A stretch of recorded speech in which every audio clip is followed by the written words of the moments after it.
Yeah, you read the title right. We are already on the neutral ending. Ooh boy.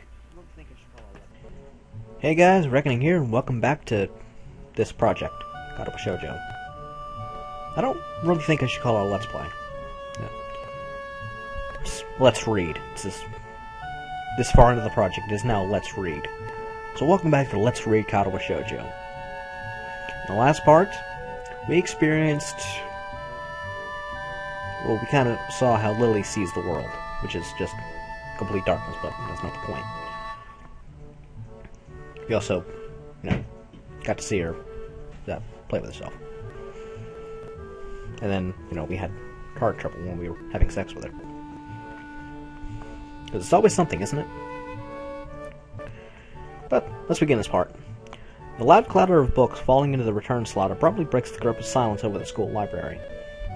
It's become a habit for me to come to the library at least once a week. Not only does the reading itself keep me busy, but discussing books with Hanako and Lilly also does. Obviously startled, Yuko suddenly twisted toward the direction of the noise. I'd have thought her used to people dropping books by now, since she does work here. Oh, hello, Hisao. Back again? It takes me a moment to respond. My mind's still distracted by the familiar melody of Lily's humming that's hardly left my ears in the several days it's been since I fell asleep to it. Oh, yeah, just returning some books I borrowed. She cast her eyes downward, presumably to the bin of books dropped into. You're a very heavy reader, aren't you? It's become a bit of a routine now, past the time at least. I wish I had free time to pass. From small talk to depression in less than 5 seconds, I think it's a new record for her. She seems a bit down in general lately, even compared to normal. Considering she has to work 2 jobs just to support herself, I can see how that would take a toll on the lifestyle. Come to think of it, the pay for her job here can't be all that bad. The idea of staff in such a prestigious private school going hungry strikes me as counterintuitive. Working 2 jobs must take a lot of time. I'd probably never manage it. You're lucky being a student. You think you'd be able to go to university? If she's asking, then I guess that's the expected result of having this kind of education. Private schools like this don't exactly come cheap. I guess. I have the money, I think. I've got plans which require going on to one, and my marks are good enough. It's more of a matter of how I'll pay to do so. University costs so much that I'm having to work 2 jobs to afford to enter it. Paying for daily expenses too makes it a lot harder. If you're reading this much, though, that means you're doing well in school, right? Interesting logical jump. Not an altogether wrong one, though. I suppose so. I didn't find any of the exams very hard, aside from maybe 1 or 2. Do you mind if I ask what studies you're pursuing in university? Yuko appears to genuinely brighten at the question. Anthropology. To be specific, I'm specializing in the history of classical era Athenian civilization and democracy. She really seems to know her stuff. Such enthusiasm is to be admired, and it's nice to see her genuinely excited about something. I guess even somebody like Yuko can be happy if she has a visible road ahead of her. That's good to hear. Thank you. Both of us jump at the sudden interruption coming from my pocket. Apologizing profusely and quickly shuffling into the hallway as I fumble with the cover of my mobile phone, I glance at the screen. Weird. It's a mobile number I don't recognize. Considering I can count the number of people with my number on one hand, I briefly wonder whether it's some telemarketer to lock it out. Hello, Hassan is Kai speaking. Geez, pick up fast next time. Anyway, guess who? It only takes me a second to recognize the distinctly deep... another word I don't know. Right, that word. Voice. Hey, Misha, didn't expect you to call me. Oh, you actually think I sound like her? Not at all, Akira. I don't remember giving you my number, though, so I thought I'd mess with you. Oh, that? I got Lilly to give it to me. Not hard. She positively brims with pride at the statement. She's trying to get me caught up in her pace. I know it. Suppose I shouldn't be surprised that the 2 of her would share my number, though, even given how close they are. So, what's up? You free right now? I guess. Why? Could you meet me at the park in town? I just want to talk to you about some stuff. Is that an invitation to a date? What? Of course not. She sounds suddenly crestfallen. Her previous teasing nature had instantaneously left. It seems strange for her. Anyway, I don't see why not. When do you want to meet? Kinda now-ish. Wait, right now? But it's... The dead silence suddenly coming from the phone announces that she is unceremoniously hung up. For a long time I just stand there, staring at the call-ended message on the screen while replaying the conversation in my head. What the hell, Akira? Throwing a glance up and down the street, I cross the road and step into the park. I've learned to pace myself on such walks, mostly because Lilly's slower speed during our forays into town means I have to consciously slow myself down. That aside, I hope Akira didn't expect me to be immediately prompt. It takes only a couple of seconds to spot her, waiting on a bench with a can of beer in her hand. The look she gives me as I walk up lacks any hint of acknowledgement or greeting. What's with that look? I didn't even have come, you know. I knew you would. You're that kind of person, after all. I lower my brow at her remark as she disposes of the can, emptied by the time I arrive, and a metallic clatter rings out. Akira takes a seat on the old wooden bench, and I follow her lead. She takes another can of beer from beside her and opens it before speaking, taking a large gulp. She really seems to like that stuff. I suppose I don't need to ask what this is about, or rather who it's about. I heard from Lilly that you asked about her family. They share more than phone numbers, that's for sure. I'd probably be very worried right now if it weren't for the total lack of malice in her voice. Rather, her tone seems almost wistful. Out of curiosity, mostly. I have to admit, I never guessed you two were half Scottish. She gives a wry chuckle of amusement. I've heard that before, trust me. A small smile falls from her face, her eyes looking ahead distantly. Aside from the occasional elderly couple talking as they slowly walk the meandering paths, and the odd aging car, it's pleasantly quiet. She didn't tell you everything, though, did she? It was pretty brief. Your parents live in Scotland, she hasn't met them since she was 12, and she wants to meet them again. It's always surprised me how devoted she is to our parents, for all the good they did us. The way she says it sounds almost derisive. She gives a small sigh as if to quickly brush the feelings away. Why do you think they left us, Al? Why do I think they left? From what Lilly told me, it was because of work. I guess a pretty decently paying job was involved as well, given the way your parents seem to live. So Lilly went to a private school, and that's why she carries herself with the airs and graces of the upper class. Yeah, since the business in Avernus boomed, our father decided to move directly to the same city as its headquarters. That's just the conclusion I thought you'd come to, though. You're too good-natured. You don't think they left for their career? I'm sitting here bitching to you about it. What do you think? Yamaku Academy. I always felt that place was kind of creepy, like an isolated hideaway for those proper society didn't want to see nor hear. They probably just rue the fact that Lilly wasn't old enough to be shoved there by the time they left. A long silence follows her abrupt and very harsh criticism of her own parents and Yamaku.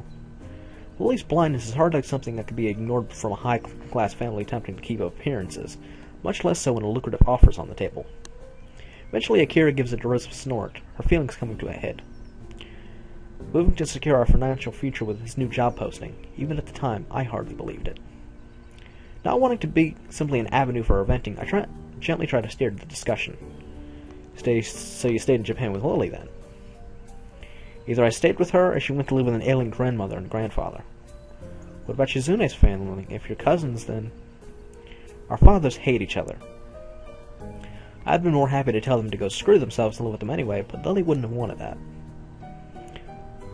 I'd also had an offer for a job by then, so we did our best to keep our parents' house in proper shape and try to continue our lives as if they'd never left. So you just lived by yourselves? Basically, Lilly had school and I had my job, so we weren't exactly languishing. Within her schooling, her study, and having to do chores while I worked, though, I can't help feeling like I failed her. In the end, I tried to be there for her and screwed it up. Expecting a 19-year-old to be a mother for a blind child, it's ridiculous. So, Lilly and Akira lived alone after their parents moved, and Lily's largely taken care of herself.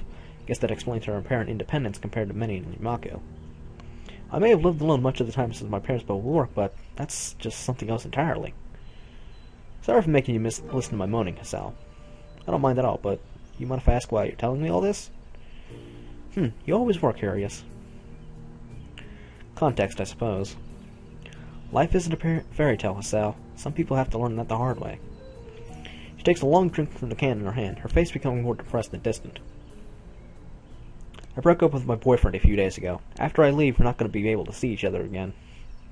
That's how life is. You can't just set your life up and expect it to stay that way forever. Sometimes stuff happens that you just have to roll with, even if it means hurting yourself or others. She takes a long breath before looking up at the bright orange sky. Damn, if I smoked, I could take a nice long drag right now and look kind of cool. I want to respond, to help her in whatever way I can, but I feel utterly useless. This kind of situation is one I've never been in. and I simply don't have the experience to say anything meaningful to comfort her. Akira looks over and evidently picks up on this, much to my embarrassment. I must look pretty pathetic right now, whining about this to someone I barely know. Hardly, and I'm pretty much an expert on looking pathetic. She gives a chuckle, the act feeling like a personal victory for me. You're a good kid, Sal. When I said that I approved of you being with my sister, I wasn't joking or just being nice. She picks herself up off the seat with a grunt, one that seems ill-fitting given her age, throws the now empty can into the bin after one last swig. It's just unfortunate that doesn't really count for much in this world. When I said that I was leaving for Scotland, I was doing it because a good position opened up in our company's headquarters. When our folks told me that we were at their place, though, they also gave Lilly a summons to rejoin them in Inverness. No way. Her evasiveness when asked about a future, that awkwardness that had steadily grown between us, that uncharacteristic outburst of anger, all of them suddenly fit into place. The same family that she had reminisced about after Haniko's birthday party, the same family that left her and Akira to themselves after taking flight to greener pastures. Now I feel stupid for never cornering Lilly on what was bugging her. I never even considered if something had happened during her trip to their family's home in Inverness. Or Inverness. Whatever. And now a sense of unease grows in my chest. You and me both, Sal.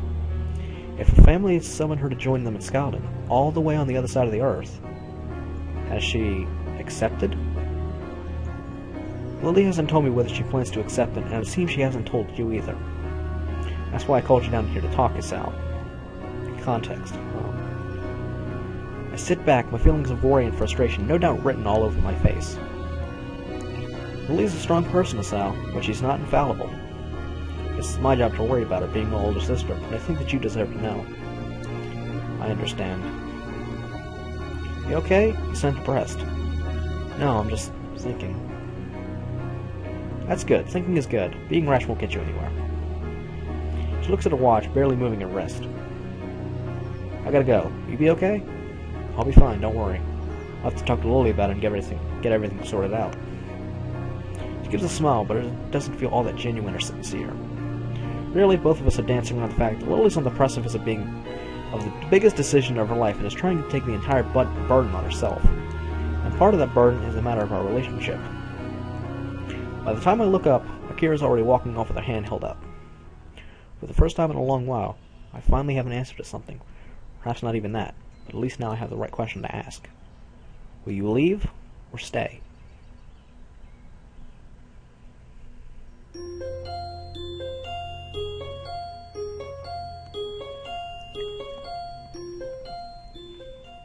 Feels aisle 1.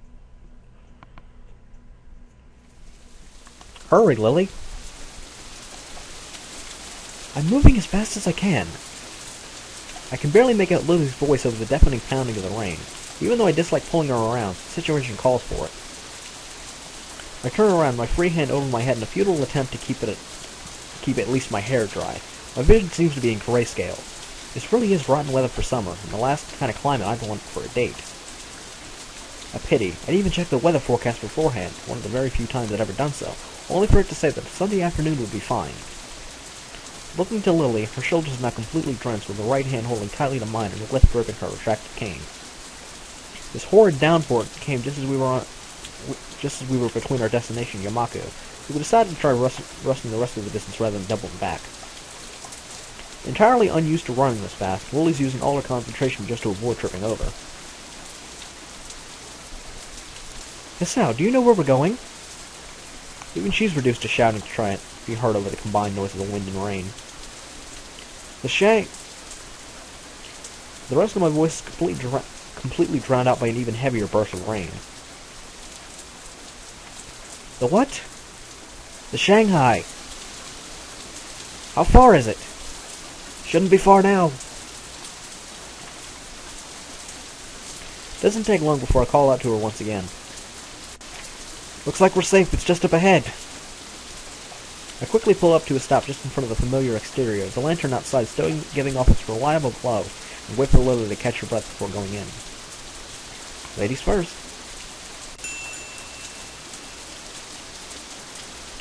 The tiny bell inside rings out when I hold the door open for her, a smile and a polite nod being my reward before entering myself. As I step in behind her and wipe my feet, only a quick glance is necessary to notice the distinct lack of activity. The Shanghai doesn't seem to get much in the way of patronage, and today is no different. Only a couple of tables are occupied. Summoned by the bells ringing, a most expected person comes to greet us. Welcome to the Shanghai. Yuko looks chipper today. Trying to predict her moods is pretty hard, but it's a nice change from the norm. Hello, Yuko. Hey. Good afternoon, you two. She takes a deep bow, somewhat taken aback as she rights herself and gets a better look at us. What happened to you? You both look... Her eyes drift toward the glass of the door behind us. Oh dear. We're inside now, at least. I think that's the most important thing. It's nice and cozy. You look to be working inside today. It has been nice and quiet. I like days like this. Oh wait, I'm sorry. Is there anything you'd like? French vanilla tea, please. I'll have the same. Right, coming right up. She quickly skitters off with a determined look on her face, trying very hard not to forget her orders. If nothing else, she is at least dedicated to her jobs. I lead Lilly to an empty seat before the two of us settle down. As usual, there's a large difference between my exhausted flopping down to my seat and Lily's delicate sliding into hers, her cane set beside her. For a while, I just idly watch the rain falling outside. The occasional person runs down the street trying to stay as dry as possible, hands often tightly gripping a rain-soaked umbrella.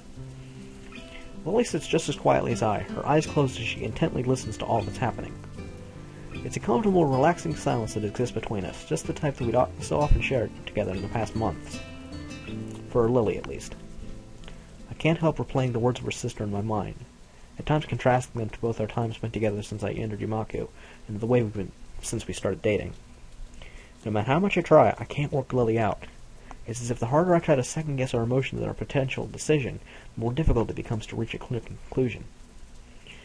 It makes me doubt whether I'd ever really understood her. In the end, I'm going to have to ask, even though I very much want to avoid doing so. You seem quiet today, Hisao. Really? You seem so enthusiastic about taking me out on a date. I assumed you had something specific you wanted to do. No, not really. Just wanted to spend some time with you. Is that so? Fine. There was one thing. A little grin finds its way into Lily's face, her knowing full well that she's bested me. It makes what I want to say all the more awkward. It was just... Akira and I were talking. Oh? What's with that tone? You two do seem to get on well, don't you? Well, I do think she's a pretty cool person to talk with. It'd be nice if any of the teachers were anything like her. Cool. For a moment I tried to place their tone of voice, my mouth curling into a smirk as I realized it. You're not jealous, are you? I'm not jealous! After her teasing me over such a thing on our first date, I don't feel too bad having a little laugh at her expense this time around. As we settle down, though, it's only a minor distraction from the real point of why I brought Lily here. Don't worry, it's mostly everyday stuff. That said, there was something Akira mentioned that I wanted to talk to you about. When you went to see your family in Inverness a while back, she said... Akira told you about my family's summons, hasn't she? Seconds tick by while I try to read Lily's face, an odd mixture of feelings written on it. She seems annoyed, but also somewhat confused. This is... moment of decision. Somebody called this... yeah, get ready to feel like shit music. Right. Here. Yuko tentatively slides her drinks onto the table, her presence oddly small. As she walks back to the counter after a quick polite nod, I realize the air between me and Lily is thick and our expressions are both somewhat pensive. Even though she says I should lead my own life, she still interferes at the worst times. I don't think she'd blame Akira here. She's just looking out for you, and it's not like I can't understand her concern over this. Lily's irritation gives way to an awkward and largely unsuccessful attempt to mask her feelings. She really doesn't deal well with being cornered on personal topics. I know, but I just wanted some more time. I knew you could figure it out eventually, but...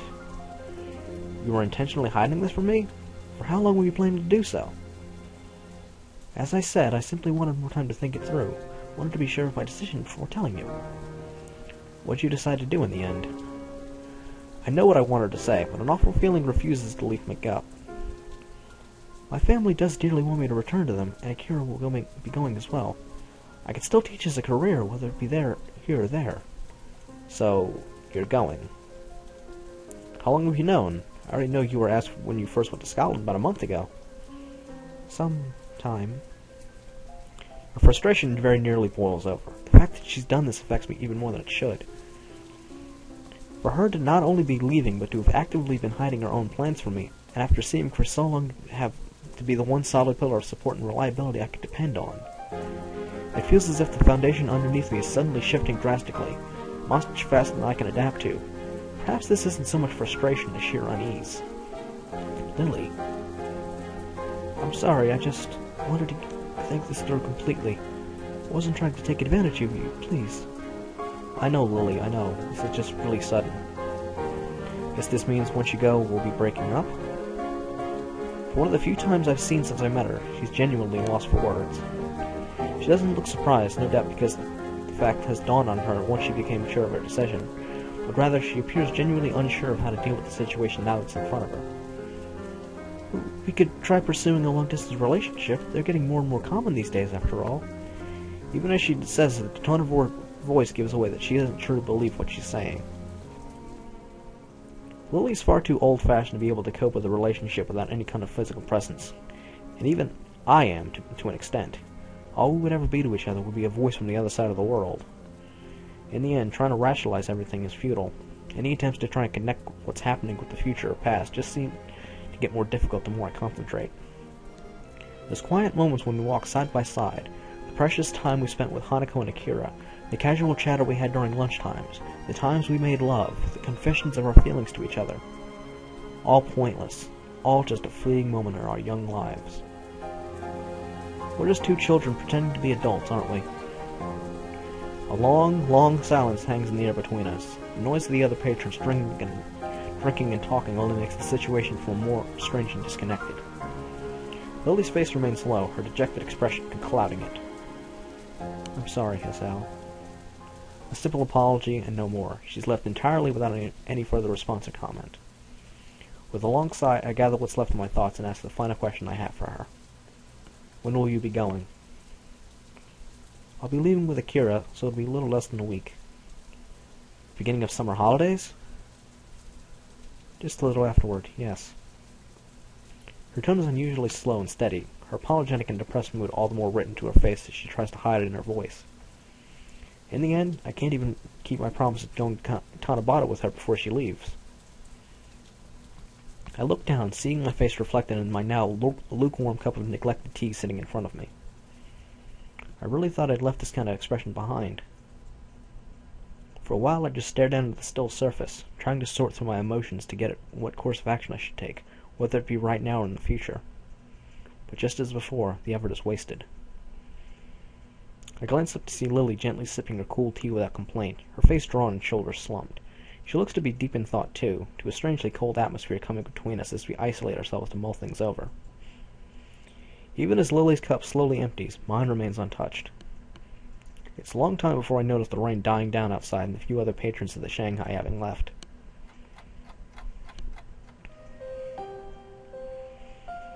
It's getting serious, ain't it? The chill of the rapidly darkening evening permeates the dormitory hallways. While trudging down to the corner of my room, I see an unwelcome movement from up ahead. Sure enough, the opening of the door opposite mine heralds the arrival of a bespectacled Kenji. Hey man, what's... Whoa, dude, you look awful, I think. You okay? He really has a knack for making any situation better. I don't really want to go into it. It's late. Okay, that's cool. If you ever want to talk about it, I'm, here. I look at him for a moment before surrendering my stern front and awkwardly scratching the back of my neck, embarrassed by my standoffish response to him. Thanks, Kenji. Hey, it's cool. That's what friends are for, right? Yeah, you're right. See ya. I open the door to my own dorm room and close it behind me as he quickly waves me off.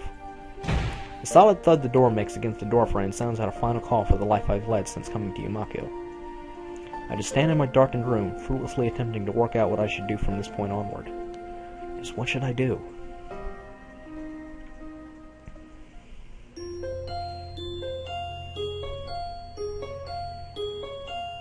The story's getting serious now.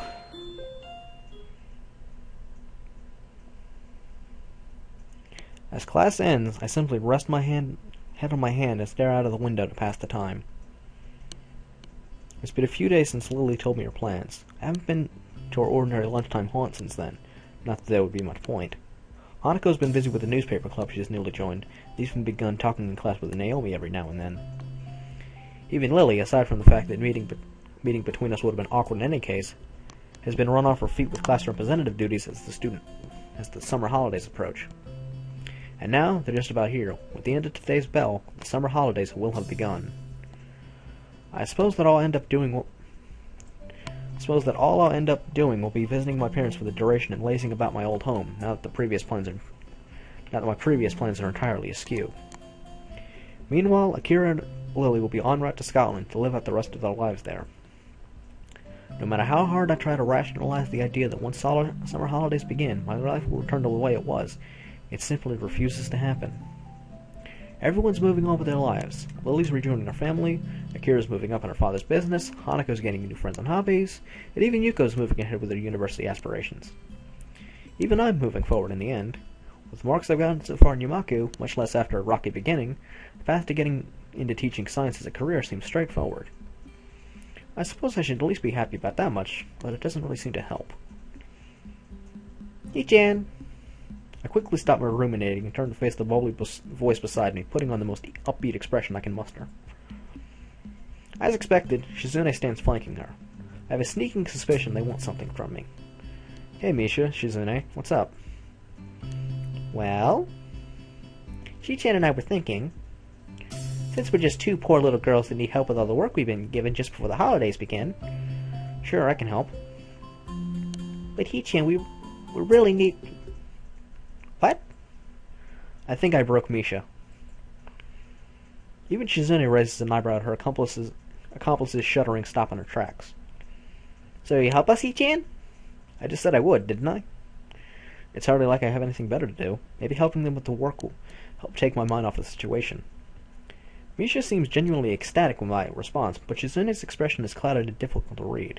I find myself quickly averting my eyes from her own, as it almost looks like a face of pity. No doubt it must be just my imagination. This is hardly the first time I've been in the student council room. Indeed, I found myself down here often, either to help Lilly with class rep work or to sort out one thing or another with the student council itself. Now, though, it's quite a different place. Papers and folders are strewn across every table in the room, only a solitary little black laptop atop a single desk sticking out from the mess. It looks positively ancient, and I guess it's been valiantly serving its task in archiving information for years and years. So what needs doing? This looks like a lot to do. Shizune's expression becomes determined as she signs. It's a worrying look. Everything, Hi-chan? My worry was well placed. Everything, you say? What's left on the desk is what needs to be done. It all needs to be digitally recorded, which is what the laptop is for. And I'm guessing I'll be the one doing this? Shi-chan says he saw you with... I really messed that up. Shi-chan says she saw you with the computers in the library a few days ago. You seem really good with them. Good with computers? I can touch type, I guess, but it still seems like an overestimation of my skills. I was just typing up homework. Wait, Shizune was watching me do that? One must know their allies before they can know their enemies, of course. Wow, that's pretty wise. For once, it's not very hard to work out who said that. Nonetheless, it doesn't seem worth fighting over. Sitting at a computer doing some typing hardly seems onerous, as far as tasks to help Shizune and Misha go. Besides, it will help you take your mind off things. Take my mind off things? Take my mind off what things? Misha's face goes blank as she translates this for Shizune, though the latter's response is slow and she glances away toward the window after briefly signing. Misha's face quickly returns to a smile as she translates back. She was confused, I guess, but Shizune is hard to pin down. I was just thinking you may like to get your mind off the exams, of course. Either way, we may as well get it into it sooner rather than later. I'll go along with you. That's the spirit, Hi-chan. And that's the 5th spreadsheet compiled and saved. Time for the next month's. After a little bit of fussing around, we all managed to get a bit more organized. Shizune's been gathering up those loose sheets and thankfully sorting them into a neat pile next to me. Meanwhile, Misha's been handling the manual writing work, her girly pink pen leaving its unmistakable mark on paper after paper. Once I got myself into a rhythm, this wasn't really so bad. Shizune and Misha also seem to be in the swing of things, wordlessly communicating as they go about their business with fervor. I periodically glance at the sheet beside the laptop, apparently a list of student names and matching addresses, as I dutifully entered the data written on it. I don't pay a lot of attention to what I'm typing until I reach about midway down the page. Hakamichi, Class 3-3. Huh.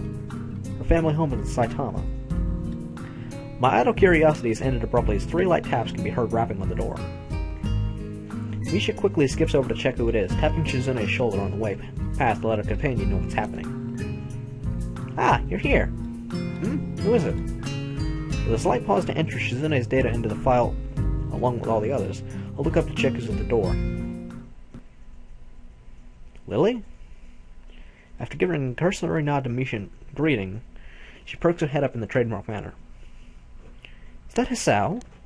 She's pretty darn good at working out my voice from the smallest of phrases nowadays. Yeah, it's me. Hey.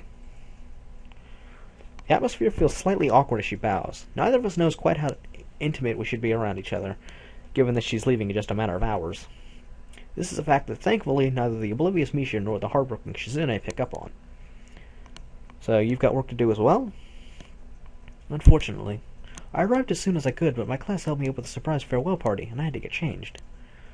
I glanced down at the laptop's clock. It's pretty much the end of lunchtime, so I'm guessing Lilly managed to wrangle the last period off as well. I take it Shizune is here as well? Of course! I've been here during all of lunchtime as well. That last comment was really not needed. Shizune's baiting Lilly into another argument, I can feel it. I'm sorry I can't be as hardworking as you, Shizune. I'll endeavor to hire more lackeys to do my work in the future, I assure you. And Lilly just took the bait, escalating things further. But aren't you the one who always outsourcing work to your classmates? The difference is that they choose to help, unlike your tyrannical grip on your own class. Charity works. Even if we did things differently, we still got the same results, right? This is school, not a police state. You will have to remind me when you're appointed class monarch, I'm afraid. You have to seize power. It's not as good if it's just handed to you, but I guess you wouldn't really understand that, right? You also have to remind me when monarchs were elected into positions. Lilly positively bristles at this. Shizune's 2-hit combo forces her onto defense. Yet for all your vaunted power, you cannot get one person to help you without forcing him. But Hisao volunteered. He's such a hard worker, he's doing this instead of meaningless socialization, right? Is that so, Hisao? Ah, this is bad. I really ended up between a rock and a hard place. As much as it may pain me to do this, the truth is at least a chance of stopping this argument here and now. It's okay, Lilly, they didn't harass me to come or anything. Lilly gives me a disapproving grimace, silently radiating her strong feelings of displeasure in my general direction. She can be quite scary when she wants to be, though thankfully that isn't often. Hee-chan, you make that sound like it's a regular occurrence. It isn't? In the end, it doesn't matter so long as everything's getting done at a good pace. Let's just get this work over with so we can get home. Shizune snorts derisively and gets back to marking off the sheet in front of her, while Lilly sighs and finds her way on along to the room with her hand following the filing cabinets lined along the wall.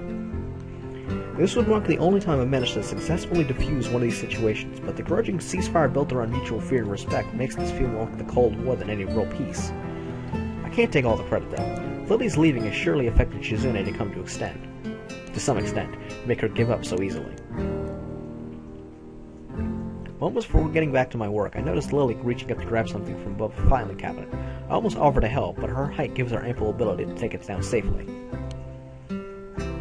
When she sets the strangely safe device on the desk beside me, I realize just what it is. Sort of. As she takes the old green covering off and sits down. At first glance, it seems to be an old metallic blue typewriter, but it doesn't take me long to realize it's far from ordinary. It has far fewer keys than expected, and it's one of those that has no lettering printed on them. Only the shadows cast by the tiny braille dots give a hint to the thing's purpose. Blind typewriter? Oh, this? Well, you're not far off. It's normally called a Perkins Brailler, but it's basically a typewriter for the blind, yes. It presses Braille into the page art rather than text, which is why it has fewer keys. Huh, that's really neat. She gives a lighthearted grin at my curiosity over it. I have to admit that it appeals to my sense of novelty. Without further ado, we each get back to our allotted tasks. The loud clunking of the mechanics in Lily's Braille and the tapping of the laptop's old and weary keyboard quickly fill the room. It's a nice atmosphere, really. Everyone knows what they have to do, and Lily and I get to sit beside each other and exchange the odd word as we work away. Nostalgic. That's what it feels like. It's pleasant, but just slightly stained with the knowledge that our time together is nearing its end. Excuse me, Misha? To properly address her, Misha bounces over from the filing cabinet she's peering into, in spite of Lily's lack of sight. For a moment I think it's strange, then realize it's exactly what I do. What's up? Could you ask Shizune where the attendance records for Class 3-2 are? I think they've been moved. Okie dokie. And with that, she flitters off to Shizune, who's working at a table behind us.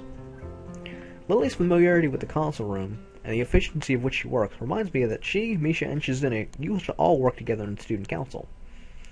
Maybe this is a fitting end for her stay in Yamaku, working away just like she used to, surrounded by those she loves and, at least, liked. I look up, getting taken off guard by Shizune sorting through a drawer rather than Misha. Sure enough, she plucks out a manila folder entirely blank save for just barely visible bumps on its front, and holds it in front of Lily. Lily's hand flits over to check what it is, her feelers feeling out the dots of Braille and confirming it's what she asked for. Thank you, Misha. No reply. No reply, that is, save for an odd grin, no smile on Shizune's face. A couple of seconds pass before Lily clicks that isn't Misha behind her, but Shizune. Her momentary look of surprise is replaced by a slightly bashful smile. For a few moments, the room is all but still and silent. Eventually, though, Shizune strides back to her workstation and Lily begins typing once again. It only lasted a handful of seconds in all, but it feels like years of communication were made up for in that one silent exchange. There. Finished.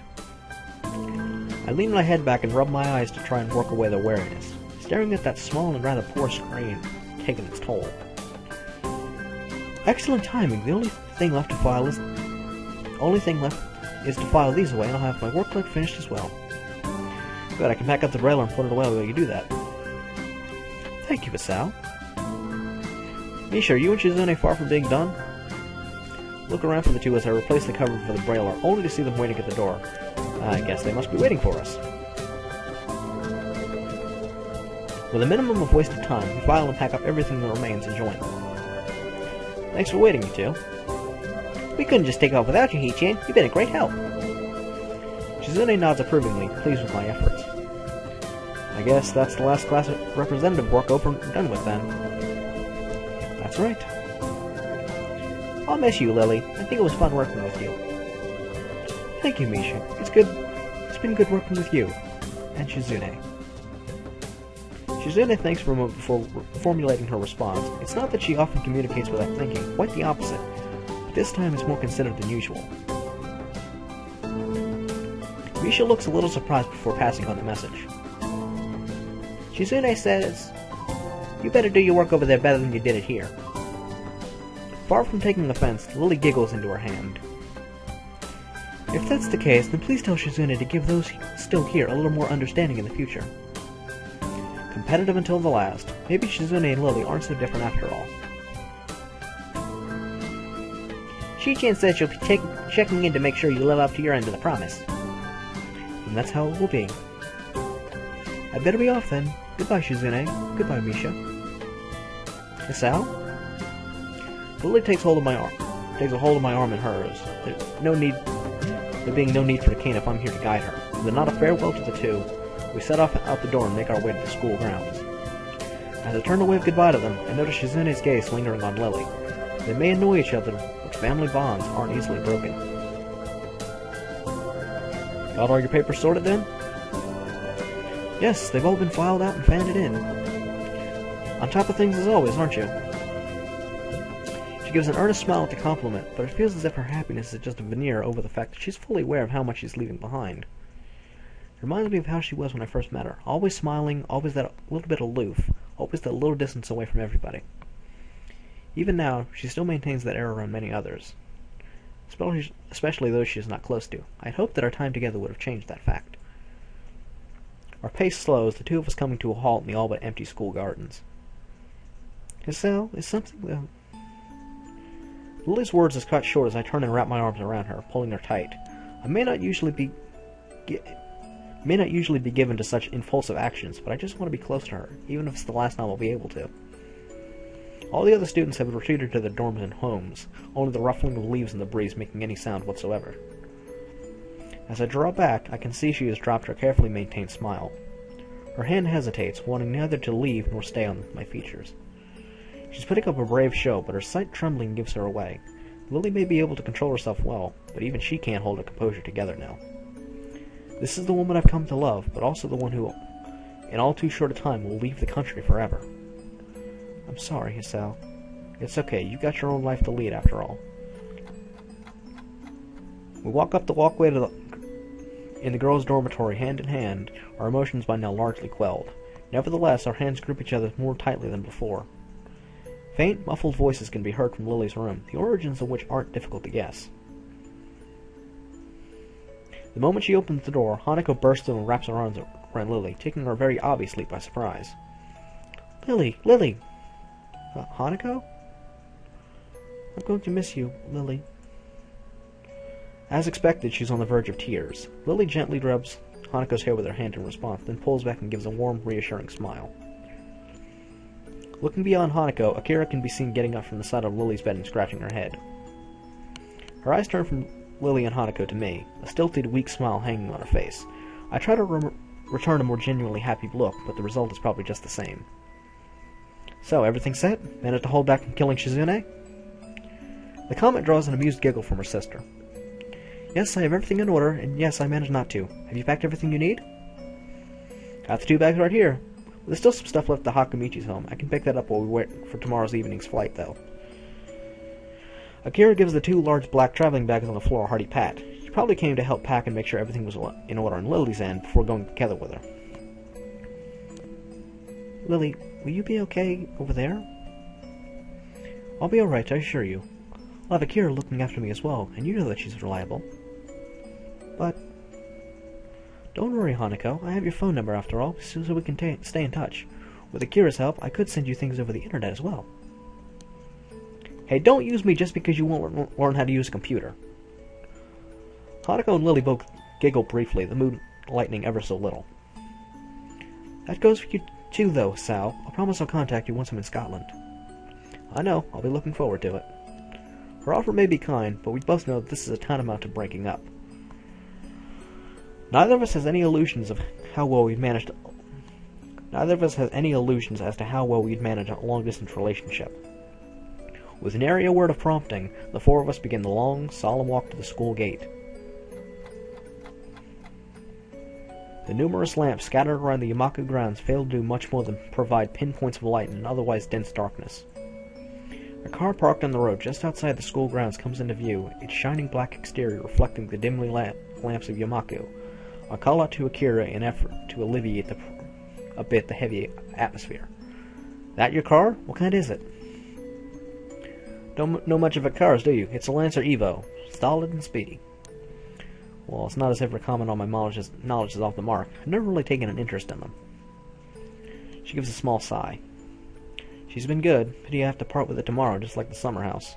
You guys were the last to visit it before it changed hands. Turning back from my rather faulty attempt at small talk, I glance at Hanako and Lily, following behind us. By rights, Hanako should be leading Lily, but it's rather definitely the other way around as she clings tightly to Lily's arm. It's a depressing sight. So, I guess this is it. Indeed. Although the time for everyone to say their farewells is now, nobody really wants to take the first step. It's as if the longer nobody speaks, the better the chances of them simply not leaving. Lily, do you really have to go? I'm sorry, Hanako. I won't be leaving you forever, though. I can still call you. Miss Sal will still be here as well. I nod, but Hanako clutches all the tighter to Lily's arm.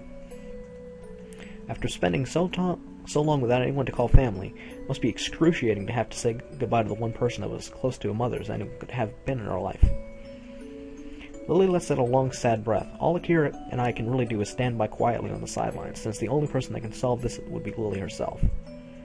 Eventually, Lilly pulls her arm from Hanako's grip and holds both of her shoulders gently, a much more decisive way of address than I've ever seen Lilly take with her.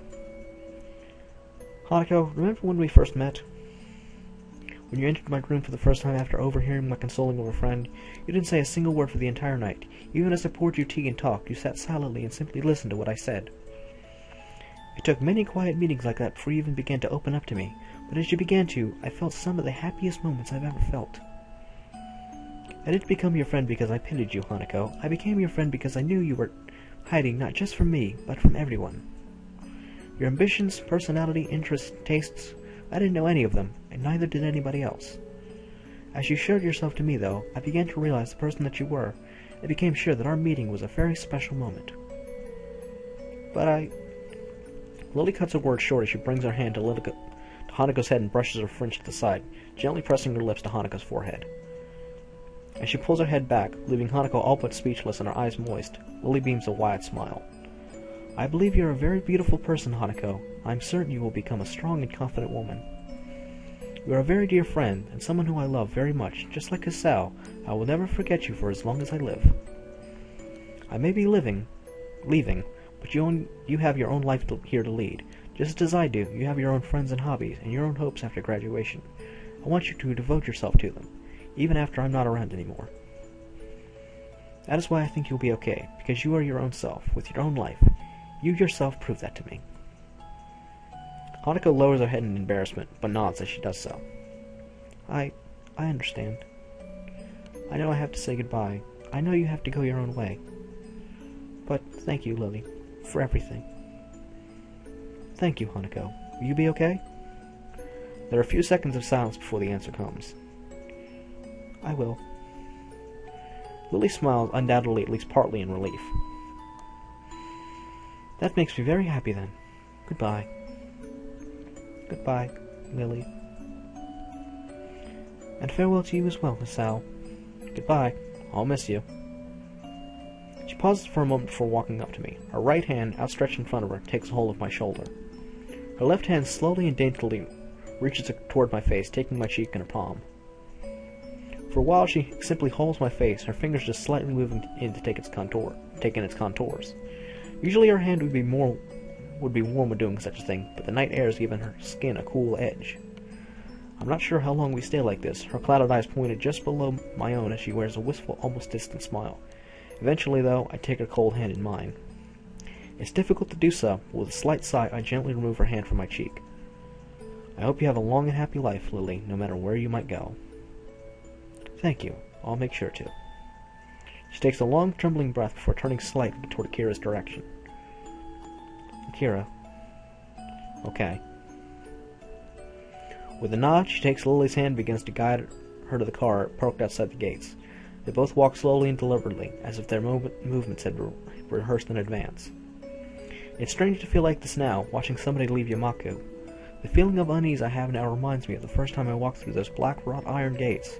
It always looked far too pompous for what they were. As they leave, all of us know full well that our lives are irreversibly changing. I'd always told myself that I just have to take life as it comes, but everything's changing so fast, so suddenly. In the end, Lilly's an irreplaceable part of the lives of both Hanako and I. The noise of Akira opening the passenger door for Lilly brings me out of my thoughts, her hand waving back as Lilly gets in. See you guys. Take care of yourselves. Goodbye, Hanako. Goodbye, Hisao. Hanako's hand quickly shoots up, her face brightened by her enthusiastic farewell. Goodbye, Lilly. Goodbye. See you, Akira. Goodbye, Lilly. The door shuts as we all put on our best happy faces, Akira getting in the car herself and starting it up in short measure. Lilly's hand can be just seen waving through the tinted windows, both of our hands waving high as well. Just as every time I've done such things, I can't quite work out precisely why or Hanako waved to her given that she'd never seen us doing so, but it doesn't matter. Even after that black, shiny car goes down the hill and disappears into the dark night, we carry on waving and seeing Akira and Lilly off. And then, they're gone. A strange stillness takes over as our hands return to our sides. I don't quite know what I should do now or how I should feel. In the end, we just stand there, silently staring down at where the car disappeared from sight. Goodbye, Lilly. All I can do in response to her quiet, mournful goodbye is place a hand on her shoulder. She looks at me for a few moments before looking back down the hill, secure in the knowledge that I'm still around for her. What we'll do from now doesn't seem all that uncertain. We all have our own ambitions now, just as Lilly said. But even so, it feels like there is a certain missing part in both of our lives now, something that can never be replaced.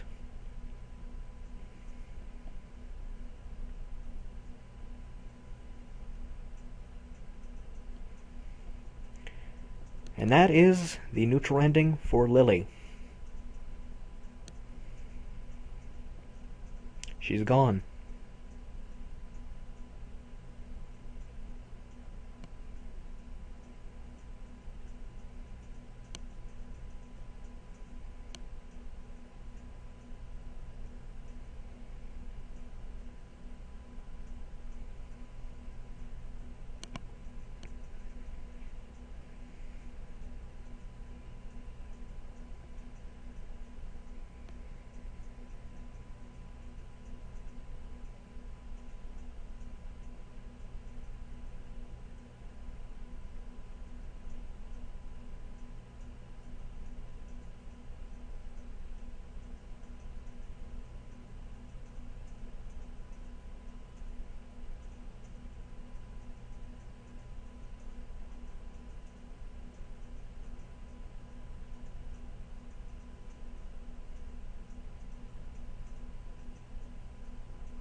Next time, the good ending.